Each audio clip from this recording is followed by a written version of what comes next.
Bienvenue à tous dans cette deuxième partie de Demain à la Une, cette spéciale que nous consacrons à la tournée africaine du président Emmanuel Macron. J'ai toujours avec moi dans le studio notre grand reporter Cyril Payen.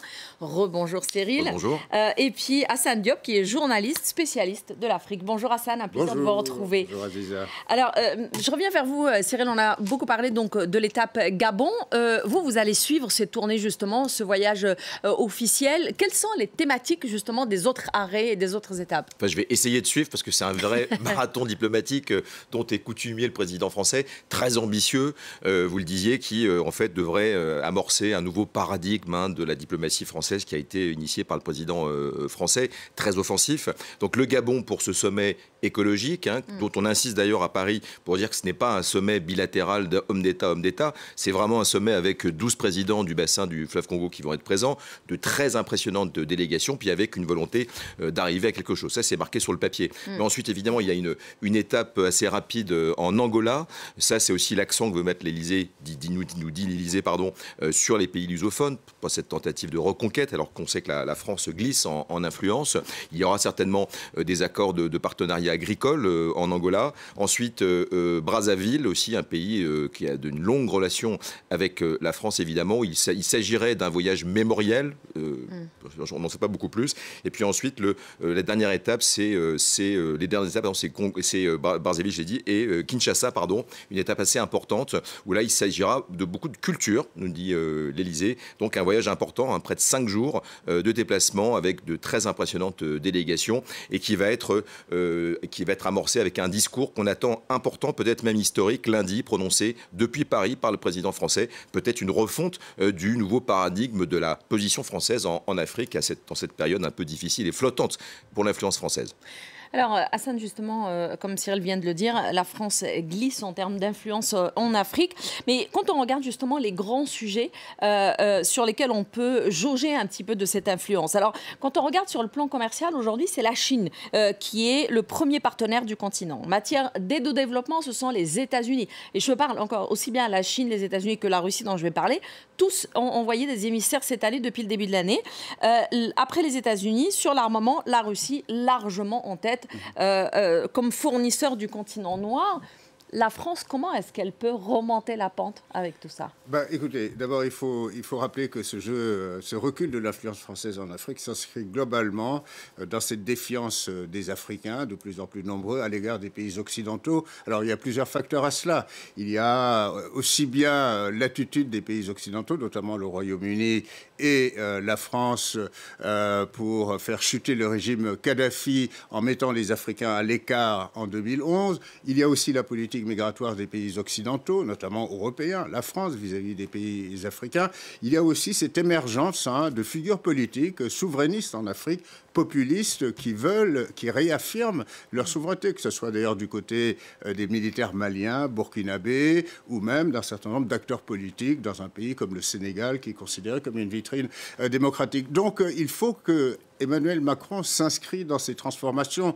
Et je crois que le gros péché de la France a été de comprendre que l'Afrique se transformait rapidement et qu'il fallait aborder les relations avec le continent autrement que par le passé et à travers le prisme de cette relation historique qui remonte évidemment à l'époque coloniale. Et je pense que il y a un jeu d'influence aujourd'hui entre l'Occident, le camp occidental, et les alliés de la Russie notamment et de la Chine. Ce jeu d'influence a été exacerbé également par la crise ukrainienne. Donc je pense que Emmanuel Macron aujourd'hui vend en Afrique avec un autre regard en tout cas que le regard qu'il avait lorsqu'il s'est rendu à Ouagadougou pour la première fois et tenu ce discours aux jeunes Ouagalais, aux jeunes Burkinabés, un discours à mon avis qu'il ne pourra plus tenir aujourd'hui. Alors justement Cyril, vous disiez il y a une refonte un peu de ces paradigmes. C'est quoi, si on regarde de plus près ces pays précisément où Emmanuel Macron va se rendre, quels sont les enjeux pour la France dans ces pays-là? Certainement des enjeux de conquête, mais aussi de conquête diplomatique, bien évidemment. Déjà d'être là, c'est le deuxième voyage en Afrique depuis sa réélection du président français, qui met vraiment l'Afrique, c'est ce qu'il dit en tout cas, il tente de remettre l'Afrique au centre, et avec justement un changement d'attitude beaucoup plus posé, beaucoup plus axé sur le partenariat. C'est vraiment les éléments de langage que diffuse l'Élysée. Et donc c'est d'être dans cette Afrique lusophone pour l'Angola, des pays où il n'a pas nécessairement beaucoup été, et bien de montrer la voix de la France. Puis c'est aussi une autre manière aussi de montrer l'influence française, notamment de gommer le fait militaire. La militarisation de la présence française a beaucoup été mise en avant. L'opération de Barkhane vient de s'arrêter après près de 10 années, dans des conditions, on le sait, difficiles, fin août, avec le départ précipité du Mali. Le Burkina Faso glisse un peu vers cela. Donc le fait militaire doit être, c'est ce qu'on nous dit à l'Élysée, ce qu'on nous dit au Quai d'Orsay, à l'état-major français, mis un peu en arrière, et on le voit d'ailleurs au Niger, où il y a une réarticulation de l'armée française au Niger, où là, résolument, on s'axe sur un partenariat. Il n'est plus question de mener la troupe, de les former, de les mener au combat, mais plutôt d'être dans un partenariat intelligent. Et c'est ça, en fait, je crois, le changement de posture fondamental, le changement de logiciel, ce sont les mots du président français, qu'il vient développer et donner aux populations d'Afrique centrale, où il se rend la semaine prochaine.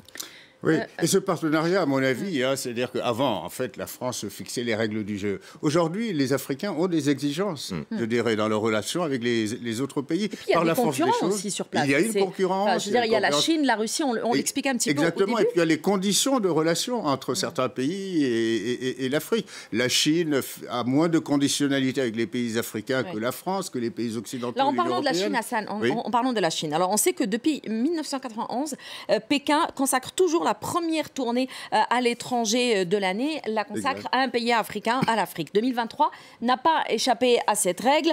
Le ministre des Affaires étrangères chinois s'est rendu, notamment d'ailleurs au Gabon et au Bénin. Ce sont des pays quand même qui sont plutôt proches de la France, ou qui étaient en tout cas plutôt proches de la France. Oui. Ça, c'est une tentative vraiment d'aller récupérer un petit peu... Évidemment que forcément, ça induit des concurrences, une rivalité sur les marchés, sur l'accès aux matières premières. Depuis que... Et cette relation, je dirais, entre la Chine et l'Afrique a été renforcée depuis que la Chine est membre de l'OMC 2001. Et donc, l'accès aux matières premières, cette croissance continue de la Chine a besoin aussi de s'appuyer sur l'Afrique, et nécessairement ça passe également par des influences politiques. Xi Jinping, le président chinois, s'est rendu entre, je crois, 2011 et 2018 2 fois au Congo-Brazzaville.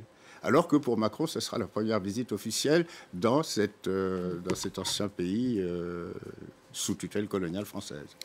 Cyril, les États-Unis aussi essayent de se réengager en Afrique, donc ça fait encore une fois du monde.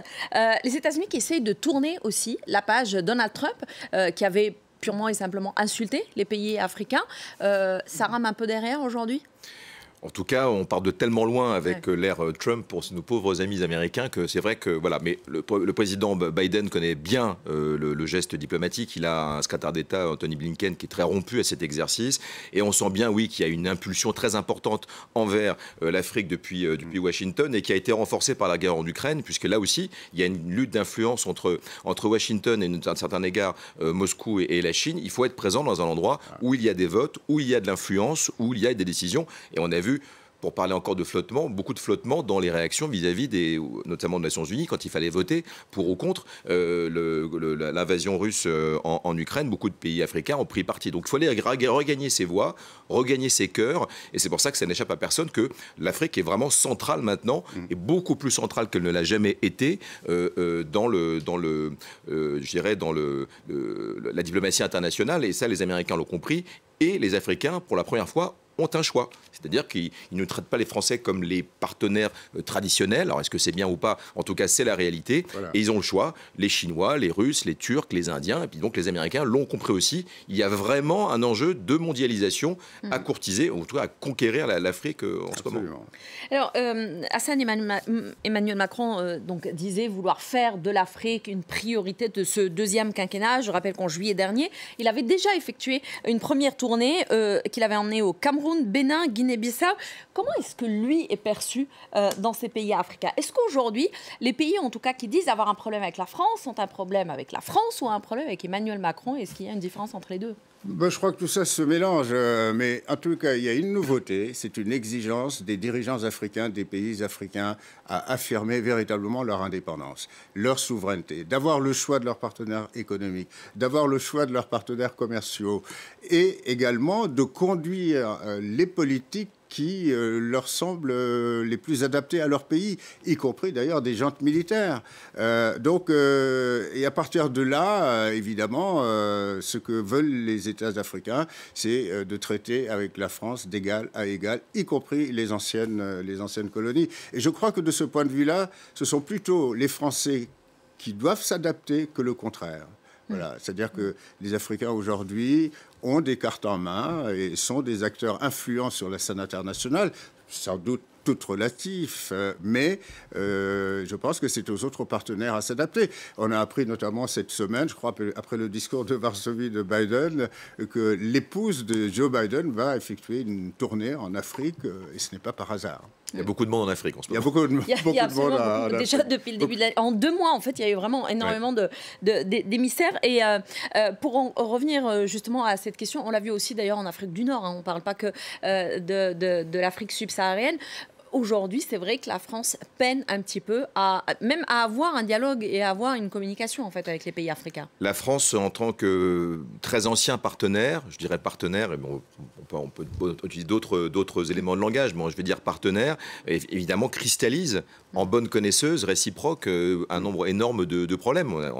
En Afrique du Nord, vous l'avez dit aussi, il y a de gros soucis. C'est qu'en fait, les nouveaux sont des nouveaux partenaires, donc on ne connaît pas encore leurs éléments de langage et on a tendance à les croire parce qu'on ne connaît pas leurs mots ou on ne voit pas ce qui peut se dessiner derrière leurs leurs propositions très avantageuses. Je pense à la Russie ou à la Chine où ça fera certainement long feu.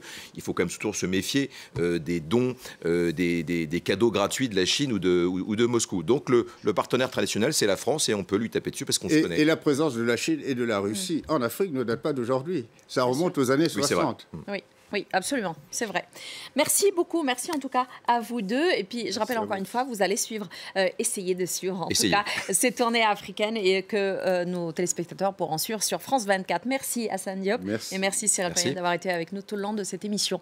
Merci beaucoup à vous tous de nous avoir suivis. Très bon week-end et restez sur France 24. Au revoir.